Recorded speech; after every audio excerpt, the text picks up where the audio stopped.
പ്രാർത്ഥിക്കുമ്പോൾ കണ്ണു നിറയാറുണ്ടോ? ഹിന്ദുമതത്തിൽ വിളക്ക് കൊളുത്തിയ ശേഷമുള്ള പ്രാർത്ഥന വളരെ പവിത്രവും ശക്തവുമായ ഒരാചാരമായി കണക്കാക്കപ്പെടുന്നു. മിക്കവാറും എല്ലാ വീട്ടിലും ദിവസവും പ്രാർത്ഥനയും പൂജയും ഉണ്ട്. ആത്മാർത്ഥമായ ഹൃദയത്തോടും ഭക്തിയോടും കൂടി ചെയ്യുന്ന ആരാധന മനസ്സിന് സമാധാനം നൽകുക മാത്രമല്ല, വീട്ടിൽ പോസിറ്റീവ് എനർജി നിലനിർത്തുകയും ചെയ്യുമെന്ന് വിശ്വസിക്കപ്പെടുന്നു. ചിലപ്പോൾ പൂജയ്ക്കിടെ ചില സംഭവങ്ങൾ ഉണ്ടാകാറുണ്ട്.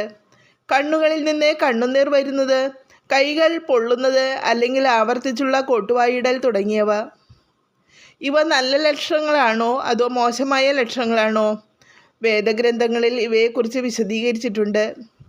പ്രാർത്ഥിക്കുമ്പോൾ കണ്ണുകളിൽ നിന്ന് കണ്ണുനീർ ഒഴുകാൻ തുടങ്ങുന്നത് ഒരു ശുഭ സൂചനയാണ്.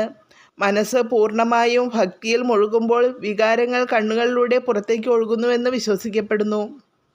ഇത് നിങ്ങളുടെ പ്രാർത്ഥനകൾ ദൈവത്തിൽ എത്തിച്ചേരുന്നുവെന്നും നിങ്ങളുടെ ആഗ്രഹങ്ങൾ പൂർത്തീകരണത്തിലേക്ക് നീങ്ങുന്നുവെന്നും സൂചിപ്പിക്കുന്നു.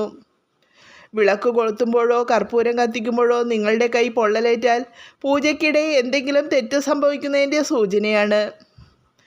മതവിശ്വാസമനുസരിച്ച് ആരാധനയ്ക്കിടെ നിങ്ങൾ കൂടുതൽ ശ്രദ്ധയും ഏകാഗ്രതയും പുലർത്തണമെന്ന് ഒരുതരം മുന്നറിയിപ്പാണിത്.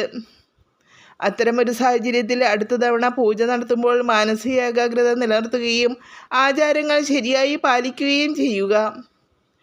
ആരാധനയ്ക്കിടെ ആവർത്തിച്ച് കൊട്ടുവായിടുകയാണെങ്കിൽ അതൊരു ശുഭസൂചനയല്ല. ഇത് ശരീരത്തിലോ മനസ്സിലോ ചില നെഗറ്റീവ് എനർജി സജീവമാണെന്ന് സൂചിപ്പിക്കുന്നു. ഇത് പൂജയെ തടസ്സപ്പെടുത്തുന്നു. അത്തരമൊരു സാഹചര്യത്തിൽ ആദ്യം മാനസികമായി സ്വയം ശുദ്ധീകരിക്കാൻ ശ്രമിക്കുക. ശാന്തമായ മനസ്സോടെ ധ്യാനിക്കുകയും ദൈവത്തെ ആരാധിക്കുകയും ചെയ്യുക.